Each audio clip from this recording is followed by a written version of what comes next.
G'day there guys, it's your main man Markee, and welcome back to another episode of r/Am I the A-Hole?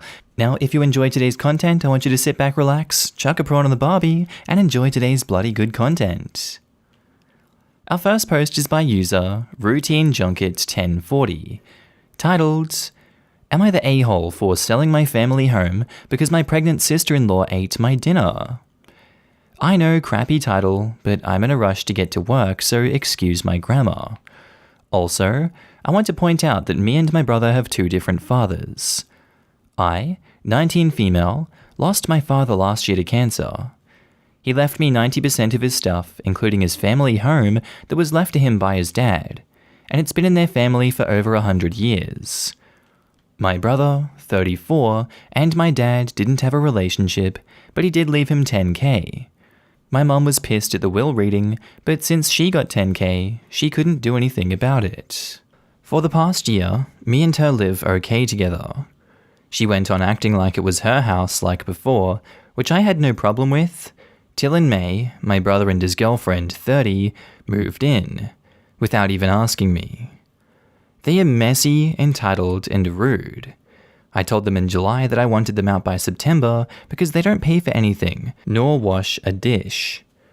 In August, they announced they were pregnant, and my sister-in-law smugly said, "Guess we won't be moving out now."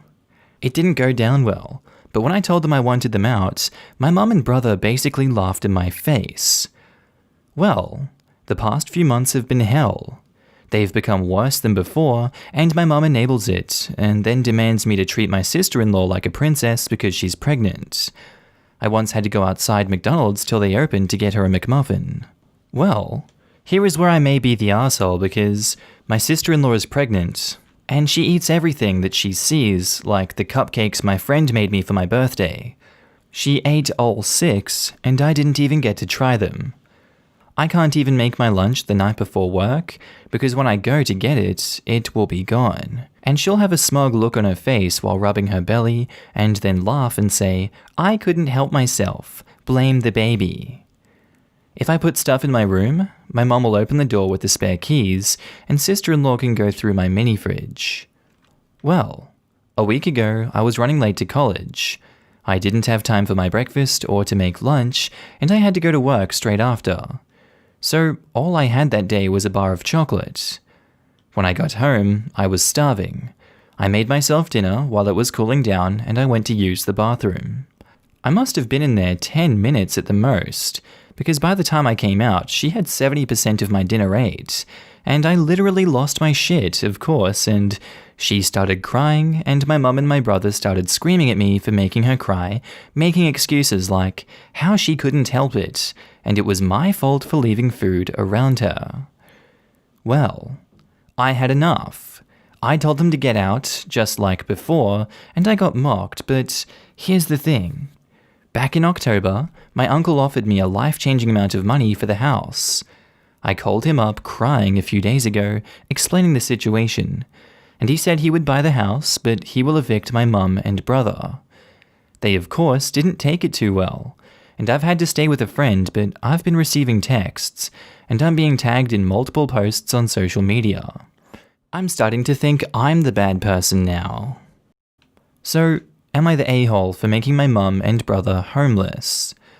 Edit? Wow, I expected a few comments, but wow. So I'm on a break and I'll address some things. Some of your roasts are hilarious and I honestly deserve it for how bad my grammar is, but I was walking to work and declining calls from my mum while making this post and I almost said fuck it and didn't post. If I sell the house to my uncle, I will lose 100K, but he's always been good to me, and it's one of those situations where I'd sleep better knowing it's gone to someone in my dad's family. My mum told me because of my age I wouldn't be taken seriously if I tried to evict them. And if I evict them and continue to live in the house along with the high financial costs, I don't think they'd ever let me live in peace. My mum has health issues and my sister-in-law will have to move in with her parents. They won't allow my brother, so I'd be splitting up a young family in my mum's words. And guys, I'm actually crying. I've never been told before, I'm proud of you. And the fact that I've seen a thread of comments telling that means the absolute world to me. Edit 2, I plan to meet a lawyer and will update you all as soon as I have news also. Since people are curious, the house is worth $2.5 million and it's in the heart of London. This story went all which ways, and I'm questioning now the uncle's motivations to buy the house. This isn't just some random house in America. This is a $2.5 million house in the heart of London. Was this not an attempt to, I don't know, get OP to sell the house for under market value so that the family picks up an asset? Because I can genuinely see something like this being a reality, and the uncle is in cahoots with these two.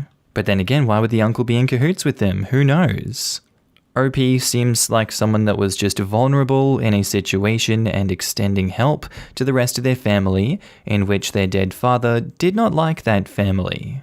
I hope OP uses this money to move somewhere that they will not be abused by their family or by other people and make a better life for themselves. In regards to this situation, I'm going to go with not the a-hole. I don't think they deserved any of this. I think they're just caught in between a rock and a stupid place with this stupid family. Leviah Kane says, not the a-hole. They stomped all over you, man. They didn't treat you like family, so why should you treat them that way? You're fine, mate. Your uncle is the one evicting them, not you. And I would caution against making a decision as huge as selling a home when emotions are high. It sounds like a solid offer from your uncle, but speak with a realtor to ensure you're getting a fair offer. I would also highly recommend you get a plan in place for rolling the money into a stable investment that will last, whether it's a home or long-term investments. Also consider if you really want to permanently part with your father's home. You can always evict your brother and rent it out until a time that makes sense to live in. Edit. OP states the uncle is offering $100K less than estimated worth. This is a hit too large to take in my opinion, just to get rid of sister-in-law. If you can't stand up to them in your own home, are you going to be able to stand up to them when they beg and plead and lay on the emotional manipulation for the cash that you get out of the house? Jareth47 says, not the a-hole at all, and I'm very proud of you for standing up for yourself. Thank you so much. I might sound pathetic, but this made me smile. I've not heard the words proud of you my entire life. Wow guys, I'm actually crying. I have no idea how much this means. My family doesn't believe in even saying I love you to each other. Well then you can hear it twice. I am also very proud of you for standing up for your rights and no longer being pushed over by your sister-in-law, etc. So what do you guys think of this situation? For me personally, it leaves kind of a sour taste in my mouth afterwards. I feel like there's a lot more going on here than we're privy to, and I hope OP is okay.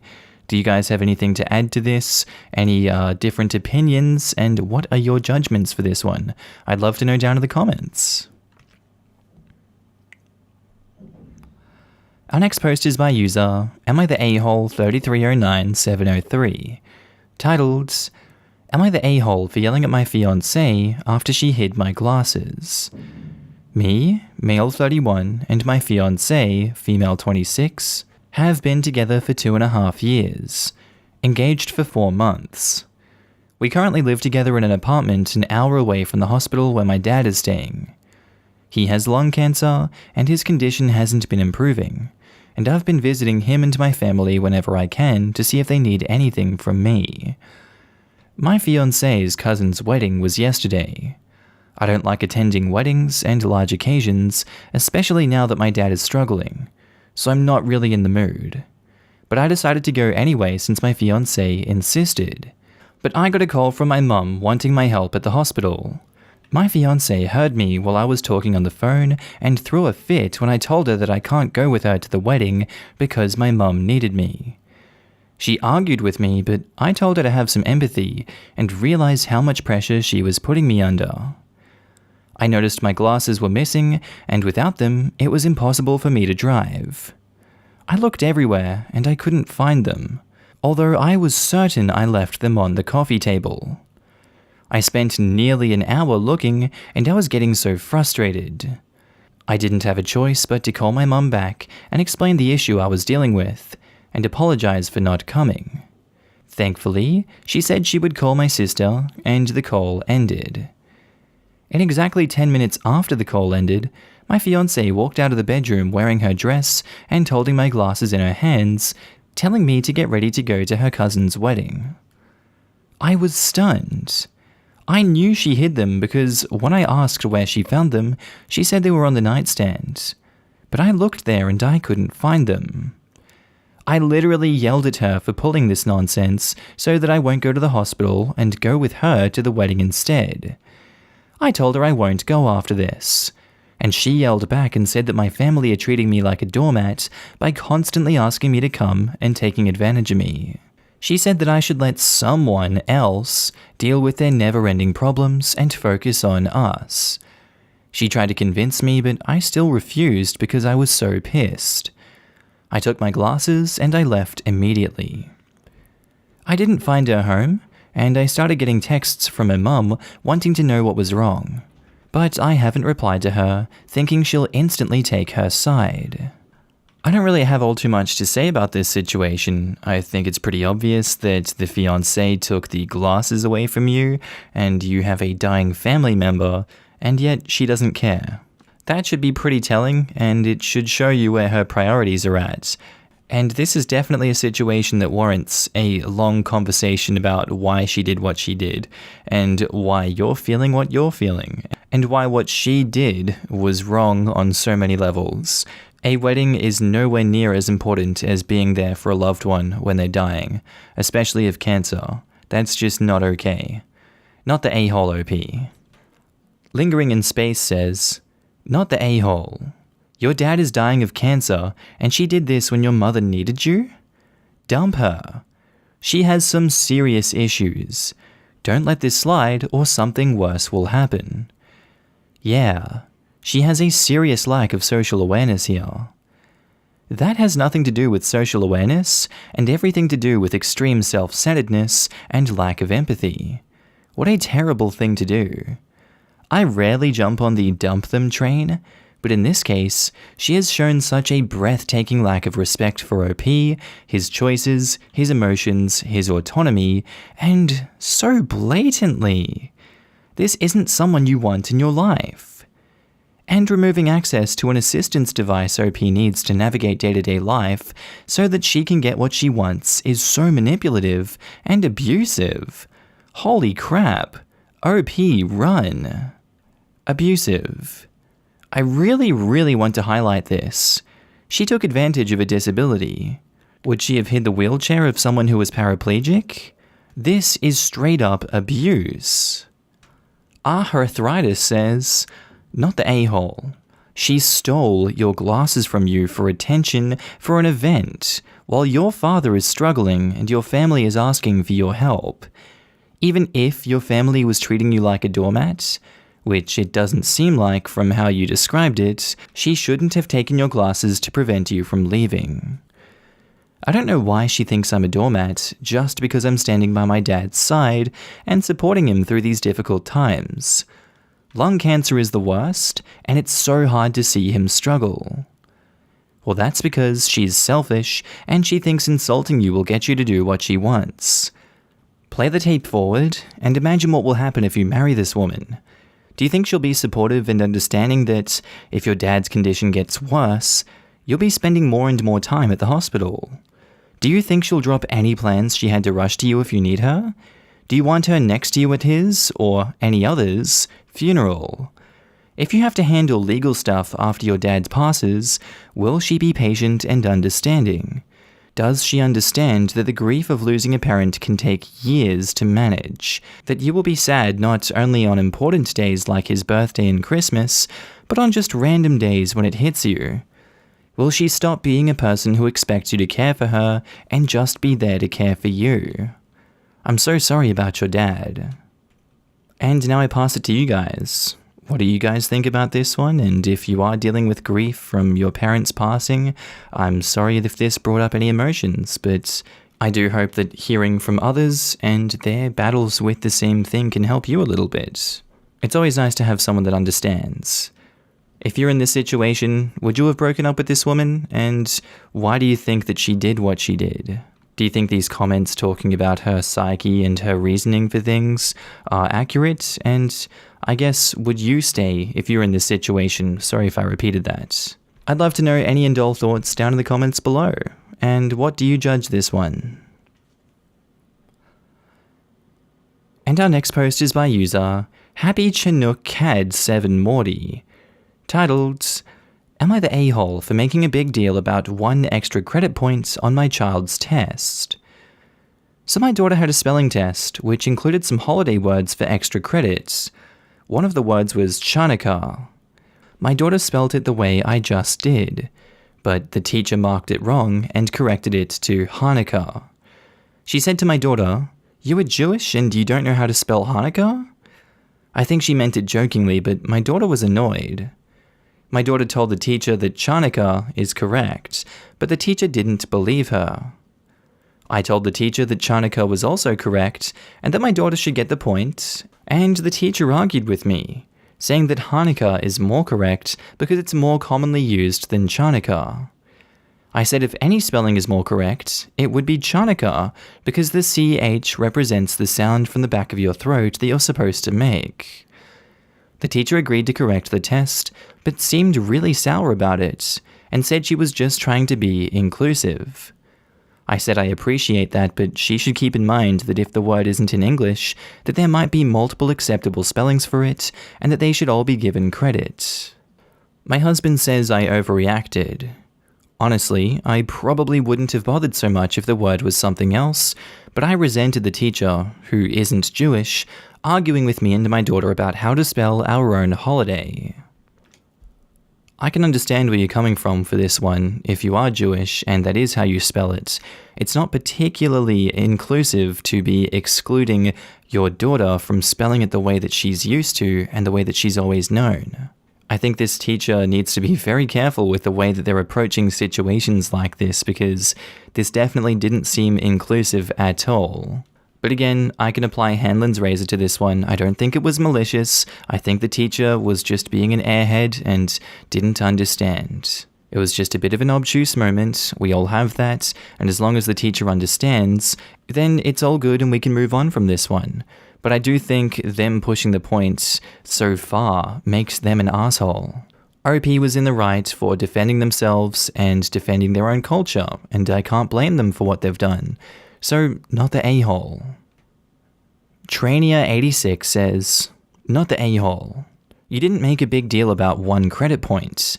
You made a big deal out of a teacher that incorrectly told your kid that she was wrong when she wasn't, and she wouldn't listen to your daughter's explanation. You just taught your daughter that if she's being treated unfairly, you have her back. You did well."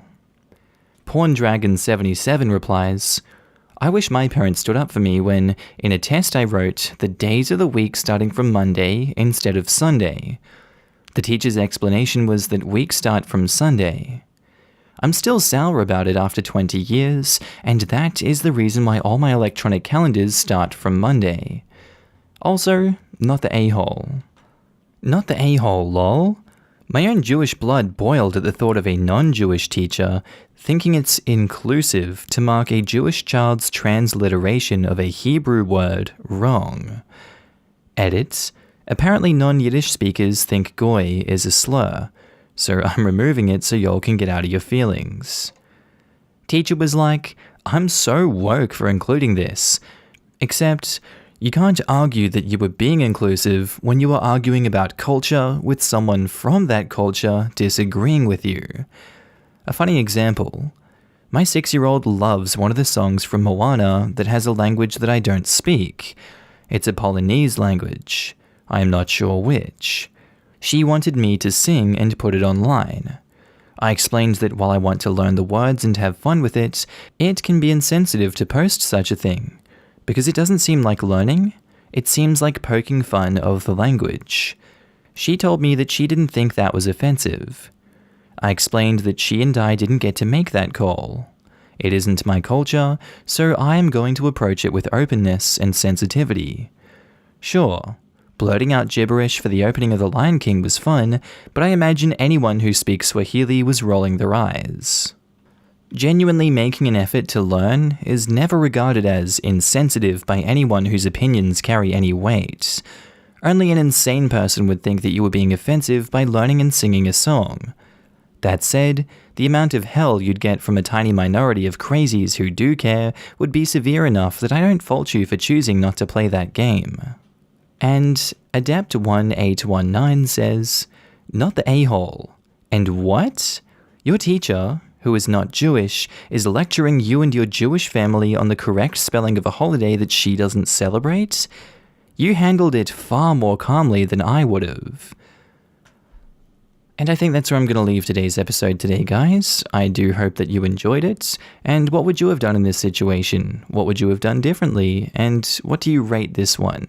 Do you think it's not the a-hole? I think it is personally. I'm not sure how it could be twisted to an everyone sucks here or you're the a-hole. Let me know what you think down in the comments. And as always, I hope you have a good day, night, sleep, whatever you're up to today. And I'll see you in the next episode. Bye.